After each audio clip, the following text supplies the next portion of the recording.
kay Ruru na lang at saka kay Dennis.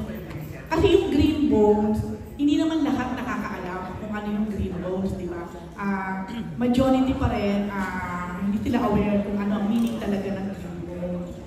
So, pwede nyo bang expound lang ng konti kung ano to? And sa mga hindi nakakaalam, lalo na sa mga manunood nito. Second, kayo ba naniniwala kayo talaga sa kasabihan tungkol sa green bones? And why? Ayun. Maraming salamat, Tita Rose. May kasabihan ho na pag ang tao ay ikitripig at nakahanap po ng kulay berting buto sa kanyang mga abo, ang ibig sabihin po nun, naging mabuting tao siya, na nabubuhay pa siya. And personally, sobrang dun pa lang po sa konsepto na yun, parang napakagandang konsepto niya, na parang tayo, nabubuhay tayo sa mundo, nagnanais tayo na parang balang araw anumang mangyari sa ating buhay, parang hahangarin natin na sana meron tayong green bones. Parang yun yung magiging simbolo na naging mabuti ka ng mga panahon na nabubuhay ka pa. So, napakagandang ano niya na na-connect po sa pelikula at syempre, parang hindi na rin kami mapaghintay na mapanood nyo dahil ang hirap sa totoo na magsalita dahil parang konting detalye lang na masabi namin, maaaring ma-spoil na po agad namin yung storya. Yun, ako naman po, hindi ko alam kung talagang may scientific evidence na naging mabuting tao kapag nakakita ng mga green balls sa kanyang mga labi. Pero sa pagkakataon to, hindi lang dahil may pelikula kami na Green Bones ang title. Parang gusto kong maniwala dahil dun sa paniniwala na yun, parang magsisilbi na reminder na gumawa ka palagi ng mabuti para maka-achieve ka ng ganito. Magkaroon ka ng Green Bones kapag sa makabilang buhay ka na. And sa tingin ko, napakagandang reminder yun para maging magandang halimbawa ka palagi, gumawa ka ng mabuti. At yun na nga, pelikula to ay tungkol sa pag-asa. Naniniwala ako na importante rin na bigyan palagi ng pag-asa yung isang tao na gustong magbago dahil syempre gusto niyang ituwid lahat ng mga pagkakamali niya and yung mga tao kasi magnet yan para sa mga kamalian at maling desisyon sa buhay. So sa tingin ko, napaka-importante na lagi silang bigyan ng pagkakataon na magbago and kahit ilang beses pa, hindi lang once or twice, basta nasa loob nila na gusto nilang gawin mabuti yung buhay nila at bigyan natin yung pagkakataon para matapos. Okay, parang ang hirap din, no? Kung di ka gagawa ng mabuti pala, na-chugi ka na, tapos wala na ako ang green bones. Sabihin, hindi ka talaga mabuting tao.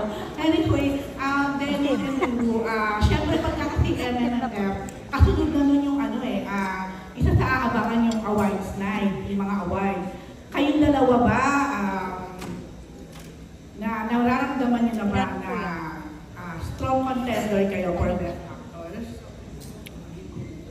I'm sure si Kuya Dennis, ibang-ibang Dennis Trillo yung mapapanood niyo po sa pelikula na ito. Napakarami niya na pong mga pelikula at mga programa na talagang tumatak sa puso't isipan ng bawat Pilipino. But I guess in this project, makikita niyo yung puso. Makikita mo kung gaano niya kamahal yung ginagawa niya.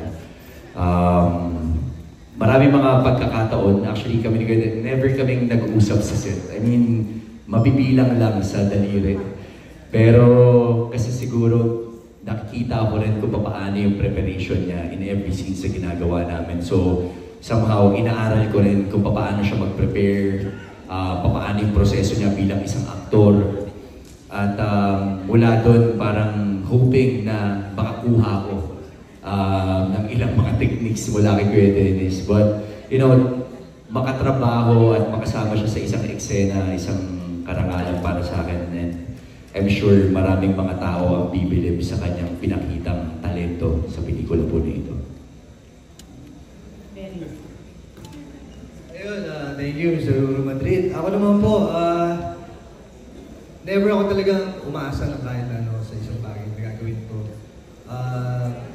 Pero pakiramdam ko, winner na ako dito dahil makasama pa lang tong award-winning team na to. Mapabilang pa lang sa proyekto na to. Buhayin yung mga characters na nandito sa napakagandang script na nilikha ni Mr. Ricky D.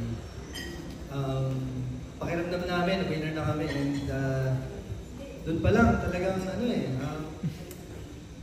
walang talo na talaga. Sobrang, siguro yung mga awards may bonus na lang yan, pero ngayon pa lang pakiramdam ko patalo talaga. Okay, thank you. Actually, Dennis, parang ang gandang follow-up nito sa sa Pulang Araw, diba? After na kainisan ka bilang Saito dito, mukhang maawa naman sila sa'yo. Bukod dun sa mga mararamdaman nila, sigurado ako maapektuhan sila dito. Ibang klase ng kung paano sila naapektuhan sa panonood ng Pulang Araw.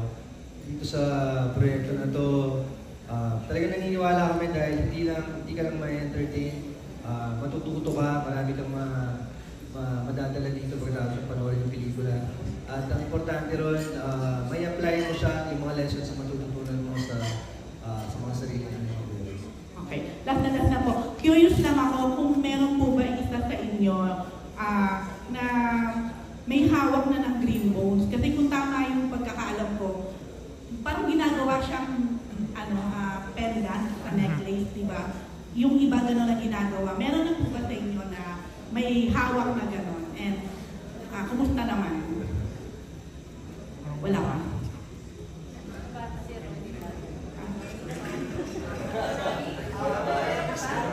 Sa Ronnie.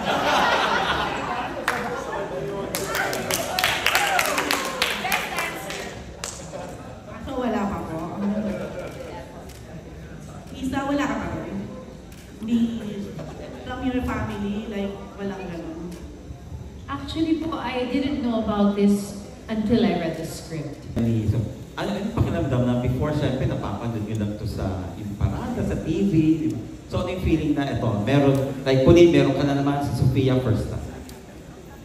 Syempre, I'm very grateful kasi MMFF to, and 50th year na nila, so I'm really happy. And of course, this is directed by Direk Zig. And nabitin po kasi ako katrabaho si Direk sa Maria Clara. So, nung na-offer sa akin to, sabi ko, sige po, yes, why not? And of course, ayan sila Ruru and sila Kuya Den and everyone else. So, I'm very grateful.